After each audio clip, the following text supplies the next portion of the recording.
கடவுளையே உரிமையாக்கிக் கொள்வோம்.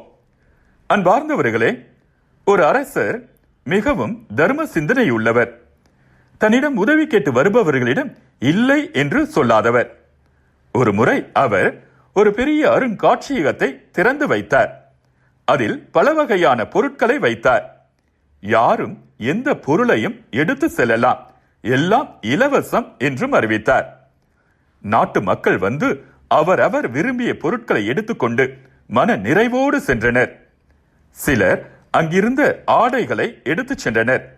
சிலர் விலை உயர்ந்த நகைகளை எடுத்துச் சென்றனர்.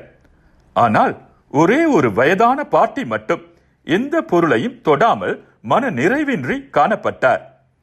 அங்கிருந்தவர்கள் வியப்புடன் அந்த பாட்டியை பார்க்கவும், அவர் நான் அரசரை பார்க்க வேண்டும் என்று சொன்னார். உடனே அங்கே இருந்த பணியாள் ஒருவர் ஓடி போய் அரசரிடம் நடந்ததை சொன்னார். அரசரும் உடனடியாக அந்த இடத்திற்கு வந்தார்.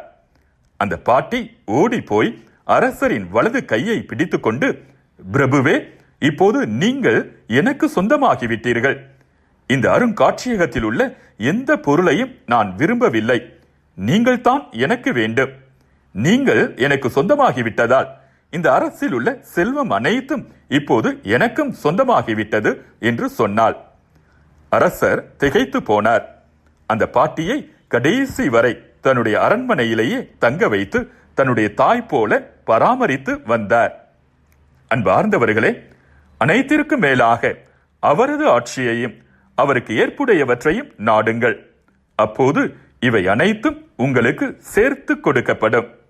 மத்தேயு நற்செய்தி 6ஆம் அதிகாரம் 33வது இறை வசனம். நம்மை விட நம்மை படைத்தவருக்கு நமது பிரச்சனைகள் பற்றி நன்றாக தெரியும். அவரை பற்றி கொள்வோம். நமக்கு வலுவூட்டும் அவரின் ஆற்றல் கொண்டு நம்மால் எதையும் செய்ய முடியும். மீண்டும் மற்றொரு கேள்வியோ மீண்டும் மற்றொரு சிந்தனையோடு உங்களை சந்திக்கும் வரை விடை பெறுகிறேன்.